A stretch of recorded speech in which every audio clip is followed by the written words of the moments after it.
Buenas tardes, buenos días, según la hora, buenas noches, que en la que estén viendo esta grabación. Como saben, esto es parte de un ciclo que iniciamos hace bastante tiempo desde Grupo Lab, que se llama El Aperitivo, y es básicamente un ciclo de entrevistas con profes, colegas, profesionales de distintos países, distintas trayectorias, distintas disciplinas que tenemos la suerte de que pasen por aquí, por la Facultad de Trabajo Social de la Complu, y tengan un momento para conversar con nosotros, nosotras, nosotres, sobre sus trayectorias, sus temas de investigación, bueno, y también para discutir un poco la actualidad de la educación superior y del sistema científico y técnico en sus países. Así que hoy tenemos la suerte de contar con María Eugenia Marichal, de la Universidad Nacional del Litoral. Es profe de trabajo social, pero no es trabajadora social, ahora ya nos va a contar cómo es ese vínculo. Y está aquí haciendo una estancia de investigación en la Universidad Autónoma de Madrid, pero ha tenido la deferencia de pasar a saludarnos y a conversar con nosotros hoy. Así que bienvenida. Muchas Muchas gracias. gracias por estar aquí y aceptar nuestra invitación. Y bueno, lo primero, como siempre es habitual en este ciclo, es preguntarte un poco por tu biografía, no tanto académica, sino previo a eso, cómo llegaste a la universidad, cuál fue tu trayectoria anterior, por qué elegiste la carrera que elegiste, que ya nos contarás, y cómo fue tu devenir investigadora en ese tránsito. Sí, bueno, primero muchísimas gracias por la invitación, es un placer estar acá, conocer esta facultad. Yo estoy haciendo una estancia de investigación en este momento en la Universidad Autónoma de Madrid, así que esta es la oportunidad para conocer también la Complutense y particularmente esta facultad, así que muchas gracias por esta oportunidad. Y bueno, yo de formación de base soy abogada, carrera que elegí un poco inconscientemente, como se eligen esas grandes carreras pomposas, medicina, abogacía, un poco como un destino así, que no sabe bien a qué se mete. Y desde el principio me pasó, desde el inicio de la carrera, que me encantó todas las materias que eran como los bordes o los márgenes de la formación nuclear disciplinar jurídica. Me encantó estudiar historia institucional, sociología, filosofía del derecho, introducción a la filosofía. Filosofía del derecho es la materia una de las materias en las que estoy, epistemología. Y cuando entré a la parte ya más troncal, más disciplinar del derecho, no era difícil la parte más técnica, derecho civil, derecho penal, derecho constitucional, pero había como una cierta, o sea, me gustaba, tenía facilidad, lo podía aprender, pero había como una cierta incomodidad. No me veía trabajando de lo que en ese momento, cuando me estaba formando, pensaba que era como el destino, ¿no? Que es el ejercicio de la profesión y o eventualmente el desempeño en el Poder Judicial o en la administración pública, digamos, con un título de derecho. Y sucedió que tuve la suerte en el camino, por estas cosas hermosas que tiene todavía el sistema universitario público argentino, pude realizar una estancia de investigación de grado por un programa de AUGM, la Asociación del Grupo Montevideo, que es como el brazo académico del Mercosur, y pude hacer una estancia en el sur de Brasil. Y ahí ahí tomo contacto por primera vez con un grupito de investigación y descubro como todo un universo. Cuando vuelvo a mi facultad, ya casi en el último tramo de la carrera, eh, pensaba que en mi facultad no había nada de eso, porque yo había hecho la carrera y muy prolijamente, iba haciendo las materias, estudiaba por mi cuenta, pasaba mucho tiempo en la biblioteca leyendo todas esas cosas que me decían, no te sirve, ¿por qué tanta historia? ¿Por qué tanta filosofía? Bueno, y comienzo a consultar en la Secretaría de Relaciones Internacionales y que también algo había de investigación y ahí me acerco a un grupo de investigación también en mi facultad. Y a partir de ahí es que descubro ese espacio y digo, claro, esto es lo que yo quiero hacer con el derecho. Me gusta, me interesa, pero yo quiero hacer esto. Quiero poder hacerme estas otras preguntas que mientras iba estudiando, iban surgiendo. Yo estudiaba, por ejemplo, derechos reales, la propiedad, ¿no? Y te dan las reglas, vos estudias los contratos, y te dan un set de reglas que están en el código, en ese momento Código Civil, ahora Código Civil y Comercial, está unificado, y te las explican y te las enseñan. Y cuando tengas un cliente te entrenan, ¿no? Con esto, y esto en una demanda es así. ¿Pero por qué es así? Y era como la pregunta incómoda de los docentes. Bueno, sí, bueno, el Sarfield, ahí fíjate en la parte histórica del tratado.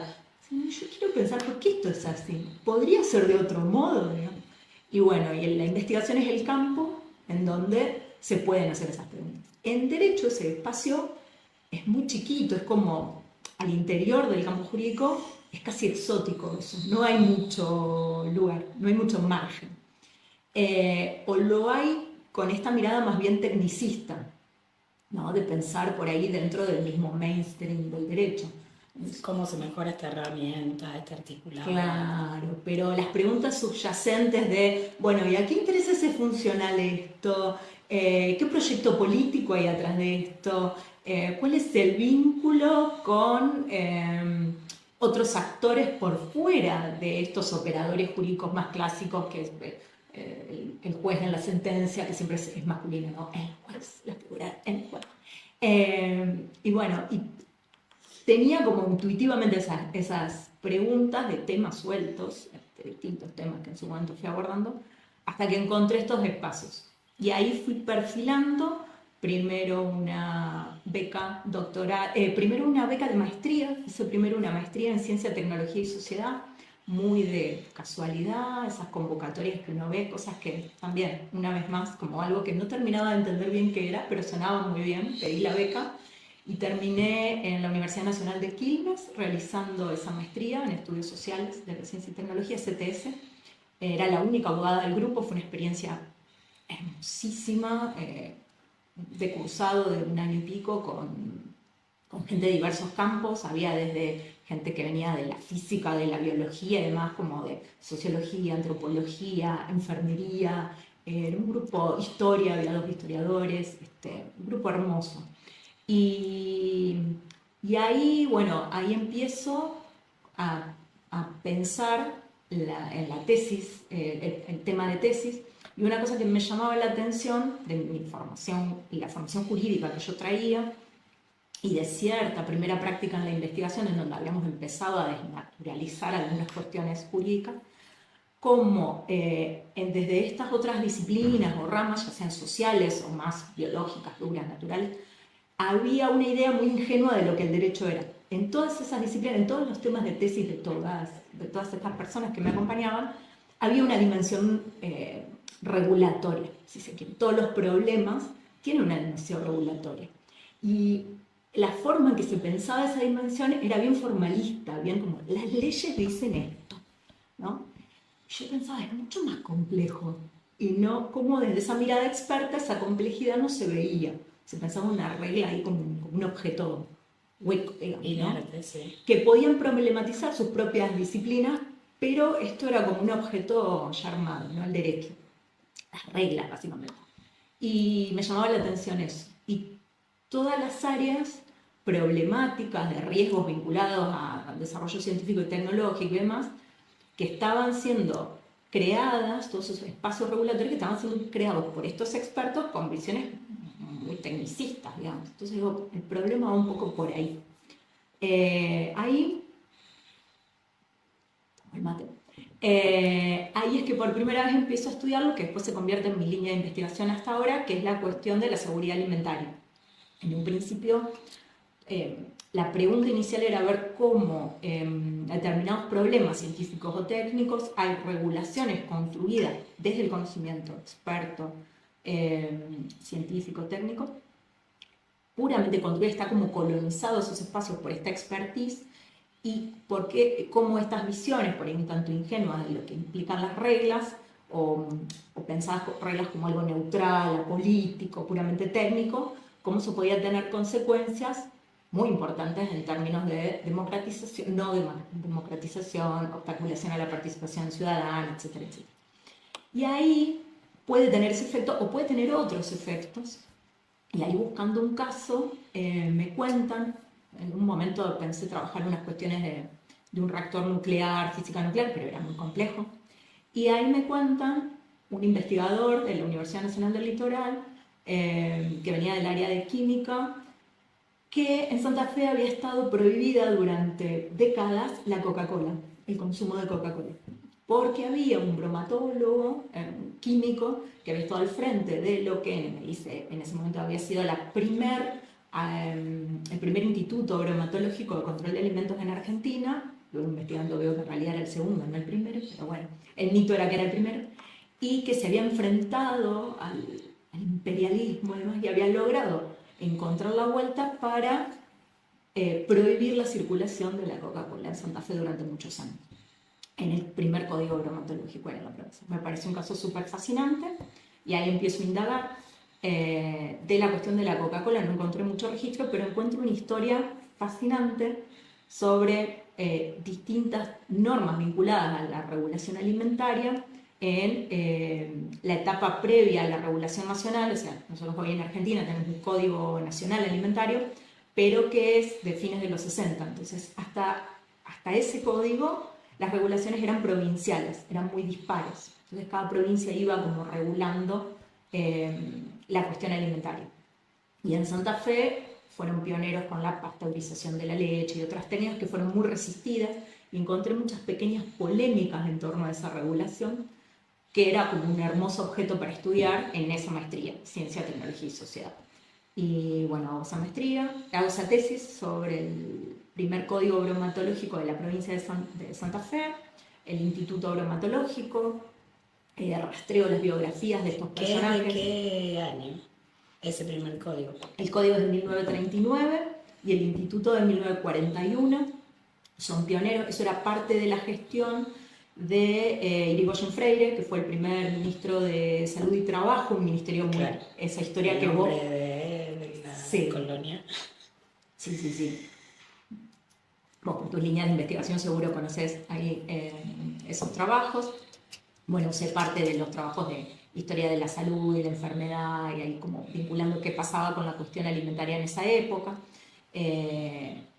Y rastreo también todo un espacio de estudios sociales sobre la alimentación, que estudiaban distintas aristas, desde la antropología alimentaria, la historia alimentaria, sociología alimentaria, toda una historia global del control de la adulteración de alimentos, que tenía toda una línea vinculada a lo normativo, al dictado de códigos, normas represivas de ese fraude, del fraude alimentario, la adulteración alimentaria, etc.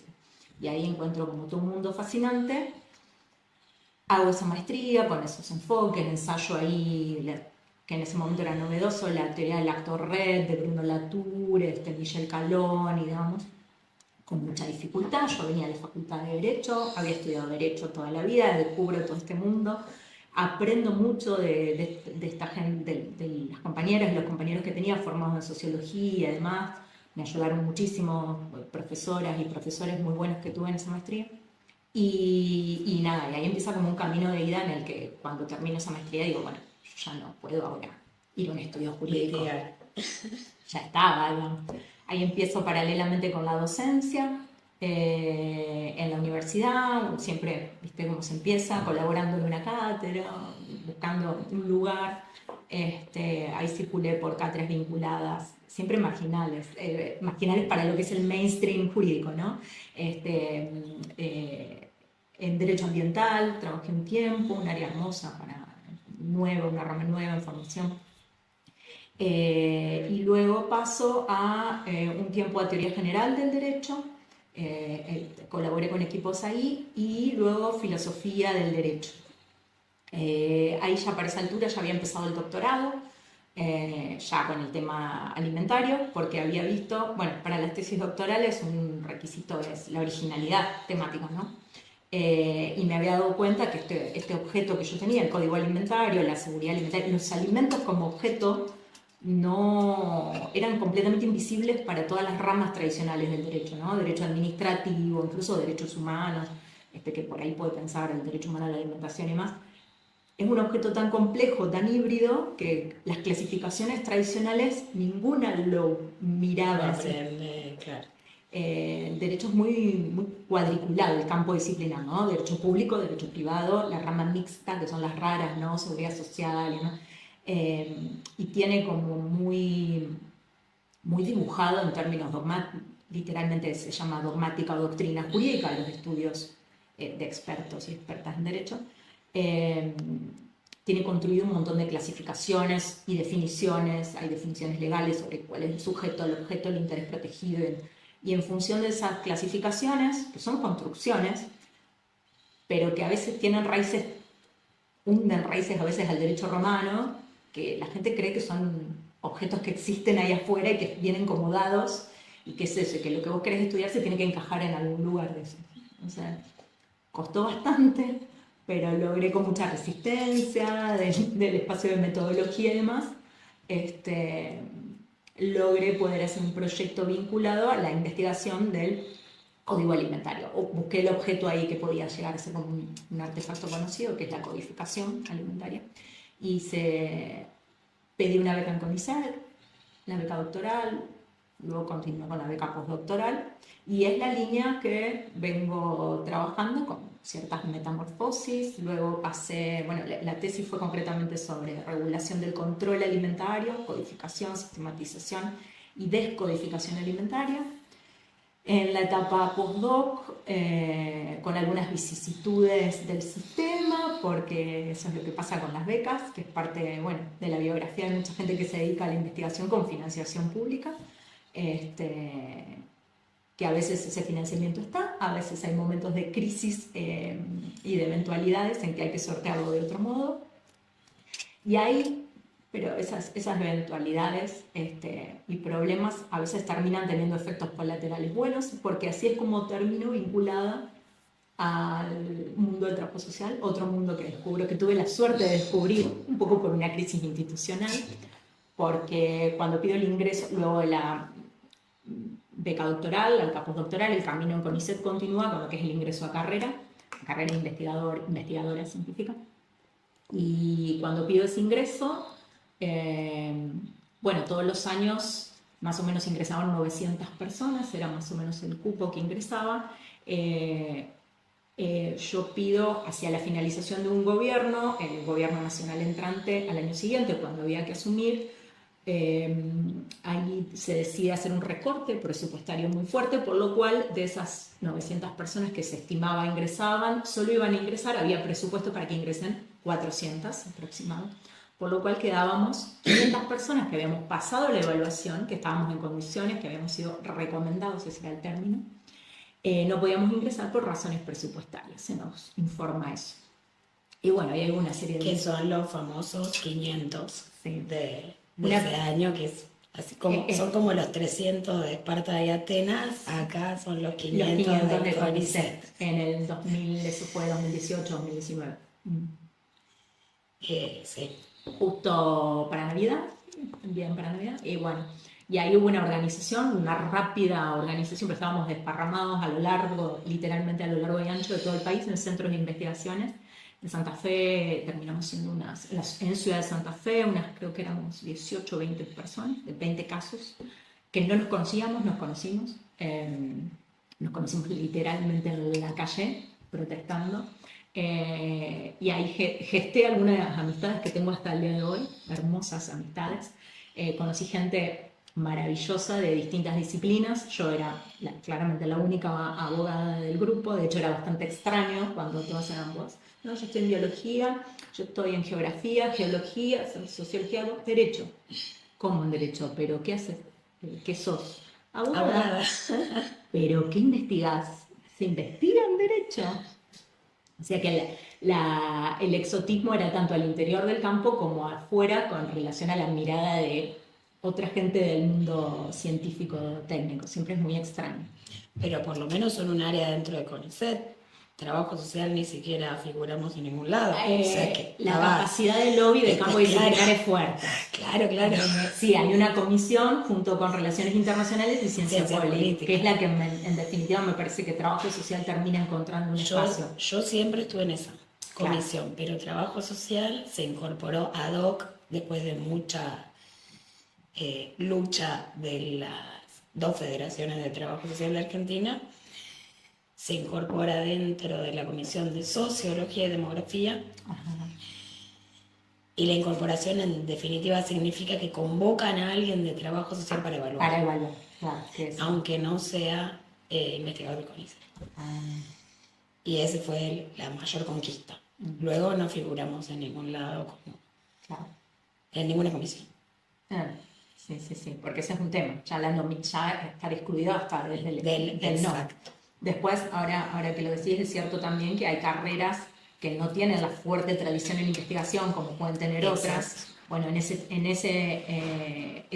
también es un problema de derecho, que aunque tenía este lugar en esta comisión compartida, recuerdo que fue un gran problema conseguir alguien que estuviera en condiciones de dirigir.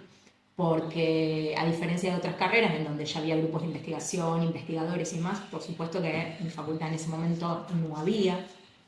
De hecho, con algunas colegas contemporáneas, somos los primeros grupos de investigación que hay hoy por hoy en la Facultad de Ciencias Jurídicas y Sociales de Derecho. Y que pueden a su vez dirigir. Y que empezamos lentamente a generar eso.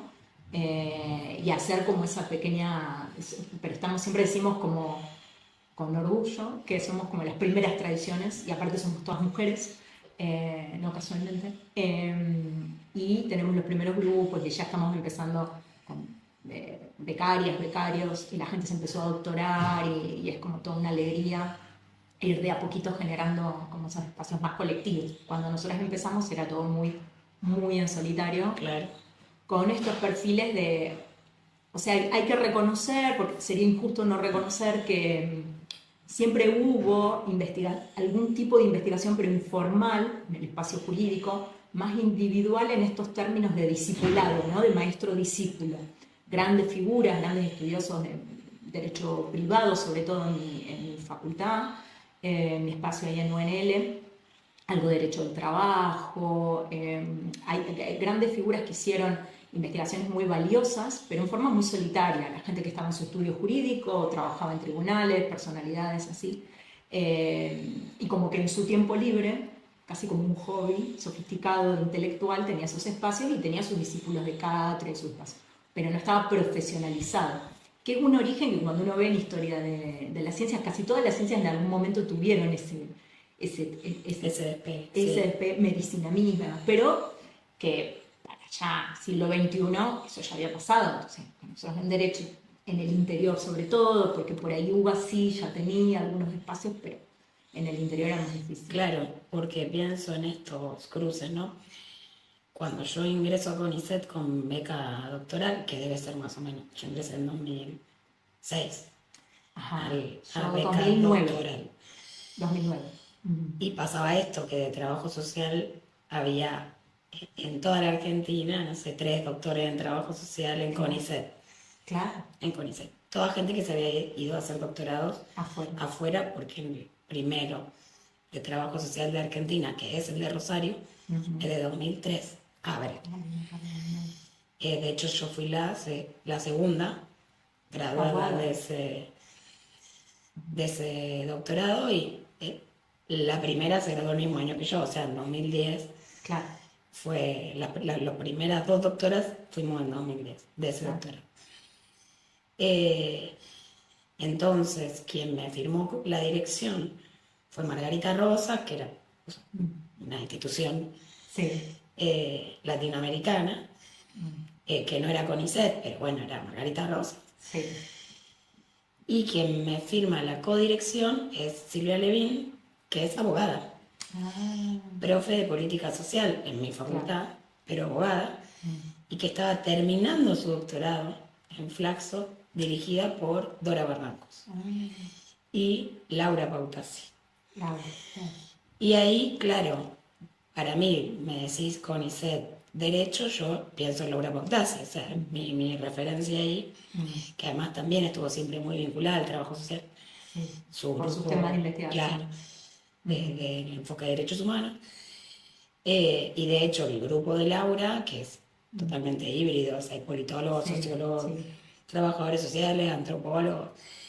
eh, eh, Sigo muy vinculada a la generación formada por ella, como sí. Pilar Arcidiácono, Mm, eh, pero siempre desde el comienzo también de la carrera de investigación, estuve vinculada a esos bordes del derecho, sí. como decís, tanto por Silvia Mm, como con el vínculo con el grupo de Laura. mm, Porque también pasaba esto, que no había, o sea, estaban en CONICET Silvia Fernández Soto y Claudia Crombotti, que son de trabajo social y mm. estaban en CONICET, pero recién a partir del 2010, 2011, 2012 nos empezamos a doctorar en Claro, otros.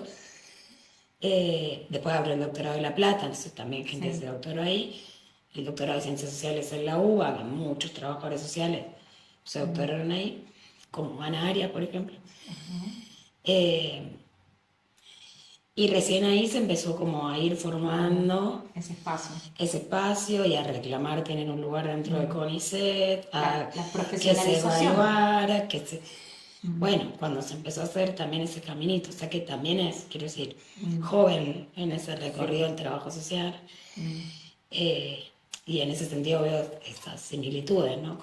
Sí, que eso, no sé cómo lo ves, pero tiene un costado muy complejo para la cuestión esta de, bueno, es más difícil y mucho más artesanal y conseguir una persona y salir de la disciplina, y siempre es una dificultad no tener a alguien que te explique las cosas, no tener un grupo de pares de alguien que te diga este formulario se llama así y esto tenés que ir acá, tenés que aprender todo un poco en soledad, tener un director, una directora que con mucha buena voluntad te quiere ayudar, pero como no pasó por eso, no, por un lado eso, pero por el otro lado, con algunos colegas que compartimos un poco la trayectoria y nos fuimos aprendiendo, tenés un grado de autonomía muy grande cuando no tenés el peso de una tradición encima.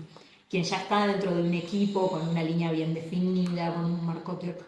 Nosotras siempre decimos que por ahí tenemos carreras un poco más erráticas, más híbridas, pero había mucho margen para, para salirse y para construir creativamente ese espacio para aprender, para equivocarse, Sí, explorar vías explorar diferentes. y poder hacer estas otras conexiones al no tener un mainstream tan duro, un corsé tan duro. O sea, derecho sí lo tiene, a diferencia de trabajo social, no es una carrera nueva, son de las primeras carreras que tienen todas las universidades, ¿no? Derecho es de lo más tradicional. Pero el perfil en investigación, en eso sí, muy novel. Entonces, ahí estaba todo por construir, uno iba como encontrando una identidad que no fuera esa técnica del operador jurídico, la lógica de defender un cliente o de escribir una sentencia, es decir, una lógica distinta, de pienso un problema, eh, pero a su vez con perspectiva crítica, que era lo que queríamos hacer nosotras. Es decir, pienso un problema, pero sin creerme que voy a ser objetiva, neutral, todo eso no, bueno, hay relaciones de poder, hay intereses, y eso es lo que vamos a salir a mirar. Y estamos situadas también nosotras, y bueno. Eh, y pudimos hacer todo eso, y empezar a importar, ante ese vacío, empezar a importar, a dialogar, explorar con esta colega, por la cual en realidad también estoy aquí en Madrid, por un proyecto de investigación en el área ambiental, ella dirige un poco, hicimos los caminos ahí paralelos.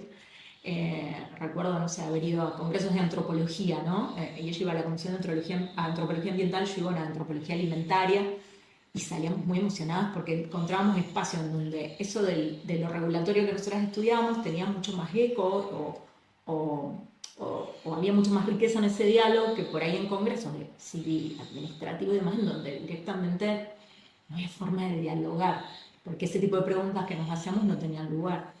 Entonces estos diálogos, bueno, ni hablar un poco después con trabajo social, que lo dejé un poco por la mitad, pero este recorte de los 500 se resuelve, vos ya lo sabés, pero vamos a contarlo, se resuelve. Bueno, a nivel oficial se decide darle un corte a las protestas, básicamente lo que se quería era sacar a la gente que estaba, la protesta fue tomar la sede central del CONICET en Buenos Aires y varias tomas que se hicieron a lo largo de todo el país, ferias de ciencia, un montón de otras actividades de divulgación y visibilización que recibió en su momento un lindo apoyo de la comunidad universitaria y alguna comunidad, la comunidad también abierta. Y entonces la negociación fue, bueno, no pueden ingresar al CONICET, esto era como una cuestión, creo que no fue presupuestaria, era más bien una posición política, sí. Simbólica, pero con tal de poder articular esa protesta, se ofrecieron cargos docentes de dedicación full completa a estas 500 personas que habíamos sido evaluadas. Eran cargos que en un principio eran un contrato y con la obligación de que cada sede que tomaba a estas personas docentes e investigadoras tenía que realizar el correspondiente concurso, esos concursos iban a ser abiertos y vos podías ganar o no ese cargo. Ahí es que, por eso, yo tengo este cargo full, que lo tengo todavía, lo concurso no para el área específica, no para la materia específica en la que estaba, que era filosofía del derecho, sino me dice quién era gestión en ese momento, me dice, vamos a hacerlo más amplio, porque era un cargo de dedicación full, que por lo menos en la Facultad de Derecho hay muy poca dedicación full. Dice, vamos a hacerlo más amplio para todo el departamento de teoría general y filosofía. Entonces quedo con ese cargo de dedicación completa, y ahí, justo cuando ingreso, se produce una vacante grande en la cátedra de epistemología de las ciencias sociales, en la carrera de trabajo social. Y ahí es donde termino un poco al frente de esa materia, con un poco de miedo, porque era extraña la disciplina para mí, la carrera, y en epistemología, yo que venía del derecho, digo, bueno, se me complica. Y ahí, para la construcción, me dieron muchísima libertad, terminé teniendo toda la cátedra a cargo, porque por jubilaciones, justo ese año se habían ido todas las docentes que estaban. Y bueno, y ahí con asesoramiento de quien era en su momento la directora de carrera, Diana Vallejos, bueno, yo le manifiesto todos estos temores, yo no conozco la disciplina, me da un montón de libros, de todas, desde las pioneras en adelante, me dice, bueno, vos tenés que leerte esto, un basic del... y me da ahí como la base, bueno, empecemos, Tres Zapatos, todo eso, y me dice, y tendrías que hablar con trabajadoras sociales de distintos enfoques epistemológicos, referentes del trabajo social de la zona y demás. Y ahí es que entre esos nombres, ahí como encabezando la lista, sí tenés que hablar con Meli Campbell. Y ahí que y ahí nos conocimos. Ahí nos conocimos. Gracias a Foucault. Uno de los grandes intereses era el enfoque epistemológico, bueno, crítico en general, en el programa, el plan de estudio incluía un montón de cosas agotadoras para mí, que era desde el enfoque crítico habermasiano, pasando por Foucault, digo, ¿qué hago con todo esto? Yo no puedo dar clases de todo esto a la vez, medianamente bien, sino vamos a llamar gente que sepa bien cada una de estas cosas.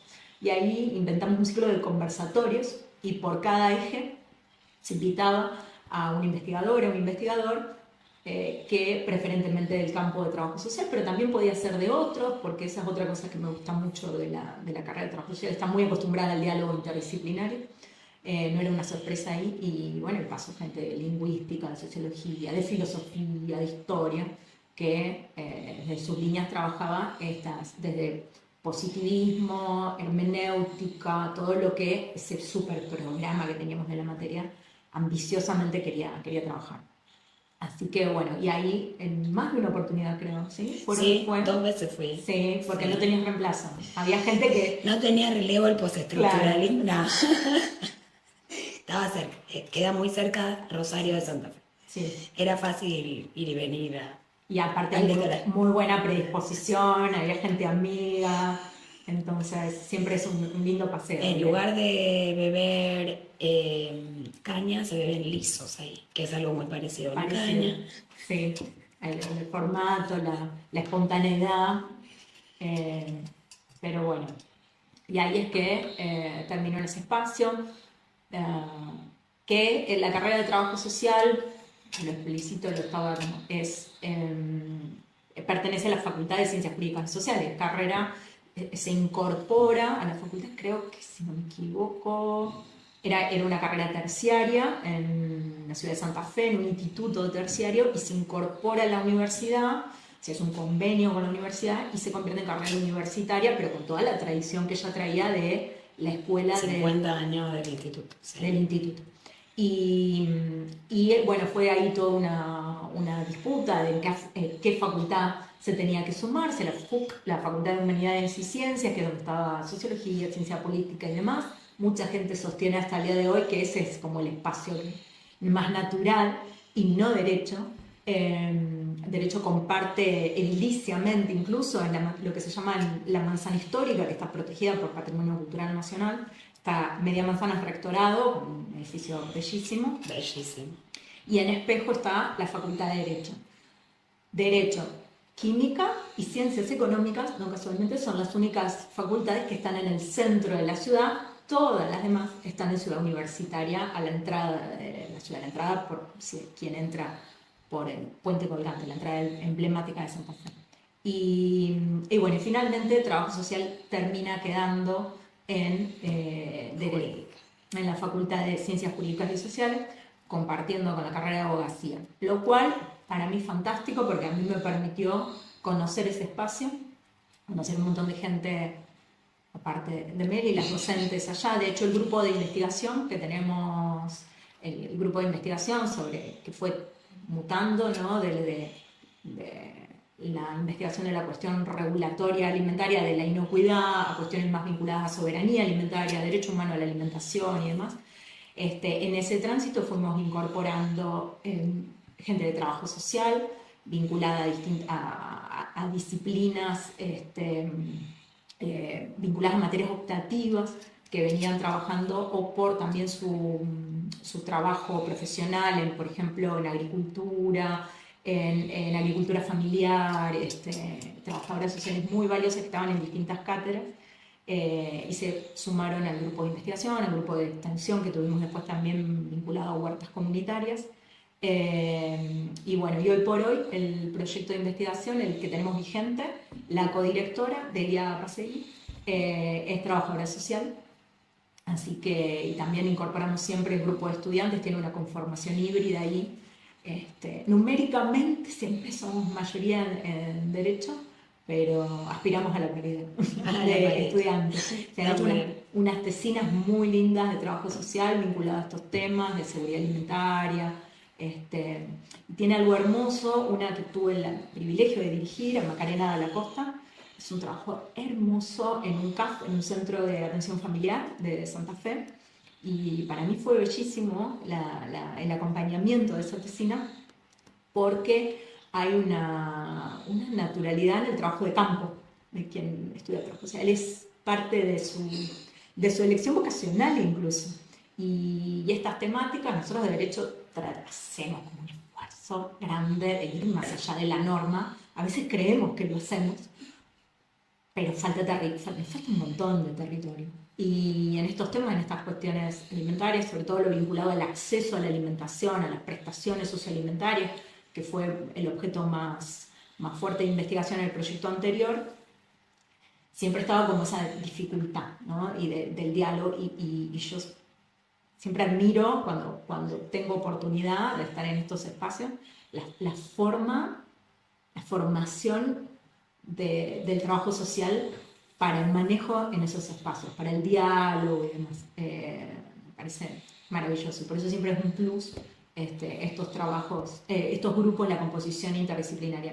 Y ahora hemos sumado en esta última instancia nutricionistas también, que era un poquito lo que nos estaba faltando, como la mirada disciplinar que nos estaba faltando. Así que hay como muchas expectativas para este nuevo grupo. Pero bueno. Y en relación a lo que comentábamos antes de este suceso de los 500, Ajá. hay ahora en Argentina, como sabrán, si encienden la televisión, como una remake mucho peor, ¿no?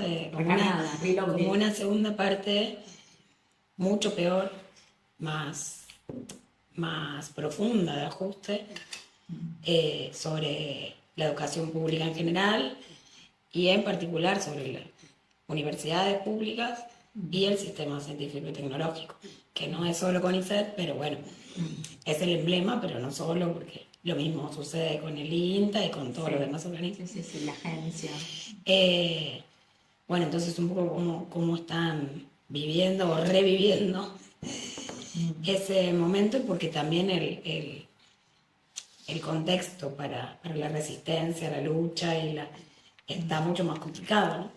Sí, el contexto de precarización general es muy fuerte, yo creo que mucho más, y hay como una especie de cansancio acumulado. Eso veo en las compañeras y los compañeros que hay en esta revisión, es como eso de, uy, todo otra vez, tener que explicar todo otra vez. Incluso no es solo un recorte presupuestario, sino que hay un ataque simbólico muy fuerte a todo lo que representa el conocimiento, el valor de la producción de conocimiento.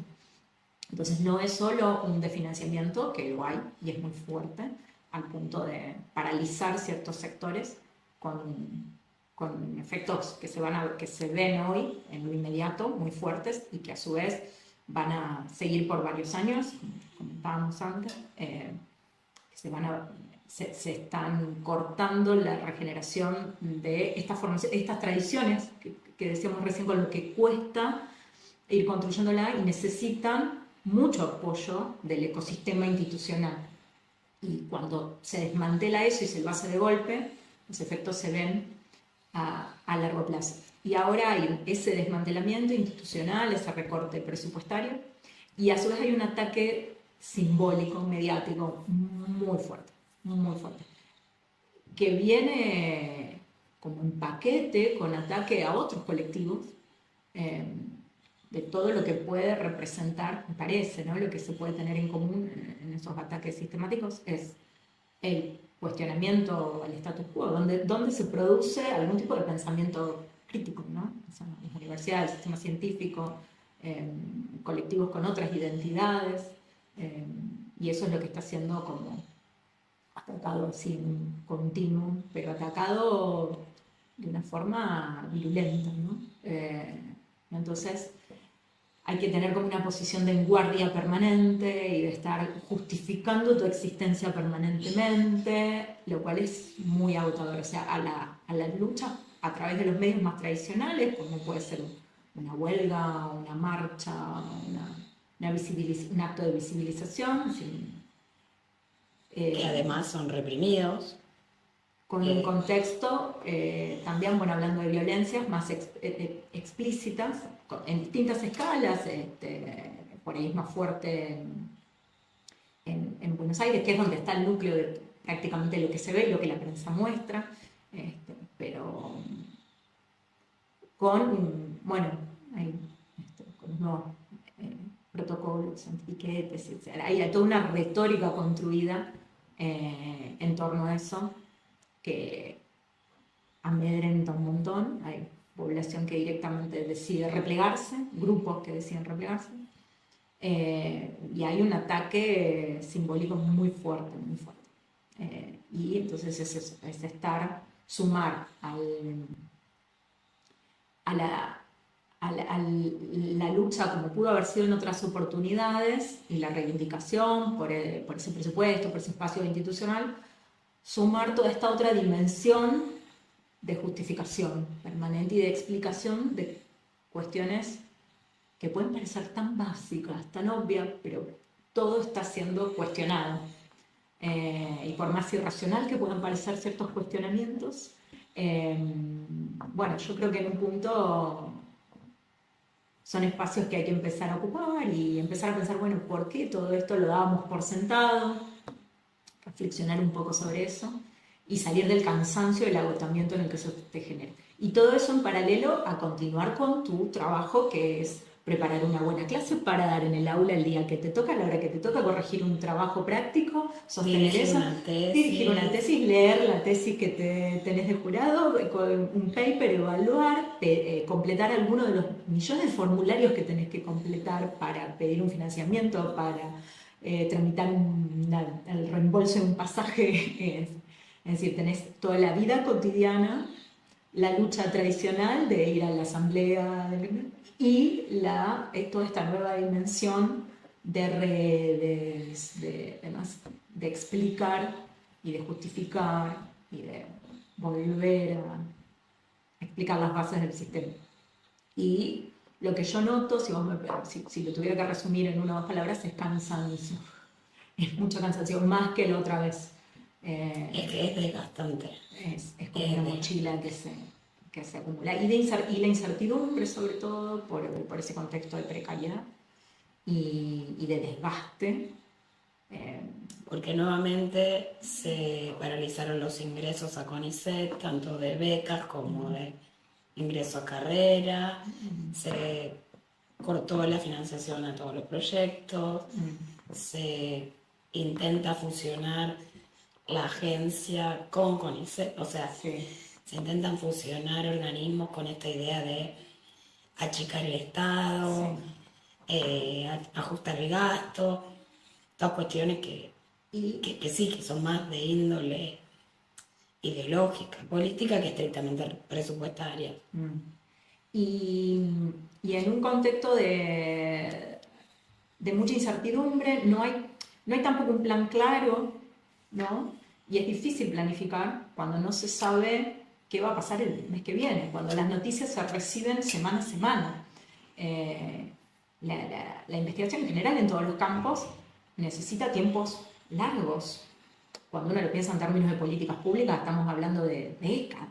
Incluso en términos individuales, uno necesita poder planificar en un tiempo por lo menos de 5 años. Entonces, si no hay un contexto que te permita pensar en formar recursos, en armar un equipo, en planificar estancias afuera, redes internacionales para generar esos espacios de producción de conocimiento, porque no sabes directamente qué va a pasar con tu institución el mes que viene, o te enterás de un comunicado. Mucha informalidad también se está observando en la forma en que se gestionan los espacios. Versiones, contraversiones, un día se dice una cosa, el otro día se construye otra cosa, esto no va a estar más, esto se cierra, un programa que habían convocado, después te dicen no, ahora no, porque no, esto que ya se evaluó sí, pero no hay financiamiento, no se puede ejecutar. Entonces es muy difícil producir, trabajar en ese contexto. Y a su vez poder hacerlo colectivamente, que es la única forma de hacerlo. No se puede individualmente volver a, sino es como un retroceso, volver a esta figura, otra de estas ideas que se quieren instalar, esto de la investigadora empresaria, porque se quiere sacar la dedicación y buscar salir al mercado. Ahí si lo que investigas le interesa a alguien te va a pagar por eso. Yo lo veo como una especie de cosa romántica de volver a esa figura de alguien que trabajaba en un estudio, en el campo jurídico, ¿no?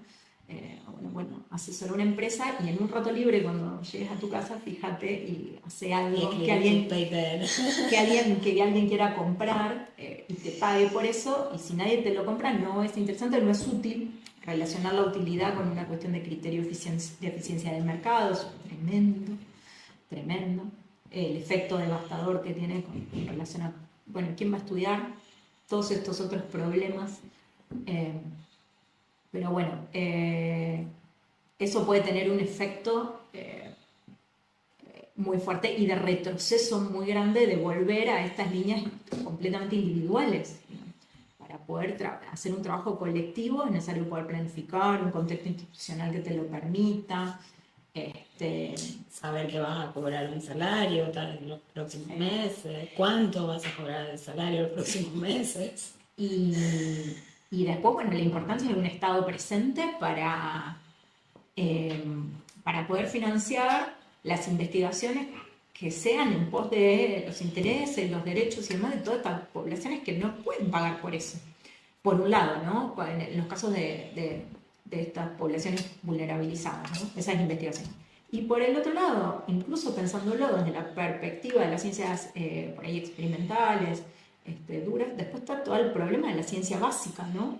Que no tiene una aplicación concreta de mercado inmediata, pero es fundamental. De financiar la ciencia básica también es un problema. Y este criterio pro mercado inmediatista que te demanda un resultado inmediato, un socio, un demandante ahí afuera en el mercado, más ahí por ahí, más vinculado a una mala interpretación, me parece, del modelo norteamericano, de las universidades norteamericanas, puede ser tremendo, tremendo en las dos puntas, en las sociales y en las básicas, digamos. Y incluso en un montón de otras ciencias aplicadas que no tengan una coyuntura de demanda inmediata, pero que en términos sociales o políticos, o incluso si hubiera una planificación en lo económico, industrial, un proyecto claro, económico, son importantes, pero tienen que ser financiadas por el Estado, ¿no?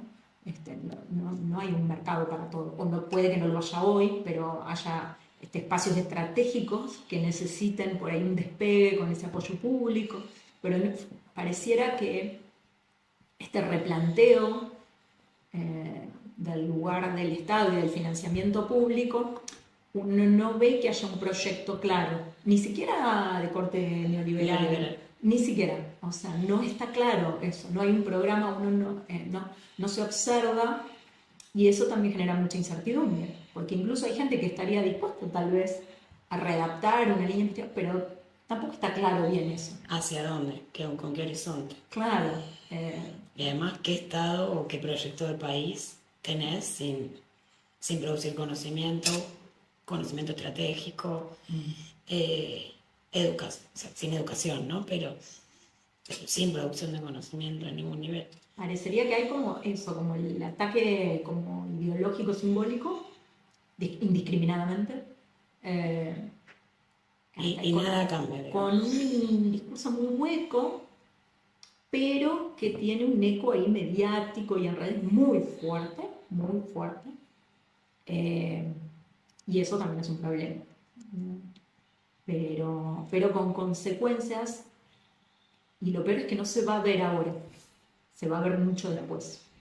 El efecto de este desmantelamiento. Y además son áreas, sectores que muy rápidamente se desmantelan, porque se cortan líneas, se corta financiamiento, se cortan los ingresos, se cortan los cargos, se despide gente, se desmantela muy rápido, quiero decir, en meses, pero luego volver a construir o a redensificar, eso lleva años. Entonces algo que se destruye muy pronto, pero se reconstruye muy lentamente, y con multiplicado esfuerzo presupuestario, institucional, de infraestructura, etc. Que es lo triste de saber que eso va a suceder, porque está sucediendo, ya lo vimos otras veces, como bien comentaste, y no hay que hacer futurología, se sabe que los efectos o consecuencias que va a tener. Sí, y con una crisis similar en el sector de salud, por ejemplo, o sea, no es solo educación, es decir, varios sectores muy complejos que acompañan, que esos efectos se retroalimentan, no solo la investigación, lo que decíamos en el INTA, en el INTI, es decir, muchos otros espacios del trabajo público, Instituto de Meteorología, o sea, un montón de otros espacios de presencia estatal, de algún modo articulada con todo el sistema hospitalario, el hospital público, todo ese de financiamiento conectado, son efectos nocivos que se van potenciando, digamos, y que después reconstruir todo eso junto es tremendo. Va a ser, a ver qué sucede este año, que es un año medio clave, porque es un año electoral, legislativo, y bueno, y eso puede a lo mejor dar una mínima esperanza de viraje o de incidencia, por lo menos, en ese rumbo tan nefasto. Es al menos la expectativa que tenemos en lo inmediato. Bueno, Auge, muchas gracias. No, muchísimas gracias, era un placer esta por tu conversación. tiempo, tu predisposición. Luego te ves en la tele Bueno, y lo puedes compartir con tus estudiantes y tus colegas. Muchas gracias. Gracias, Adrián. gracias.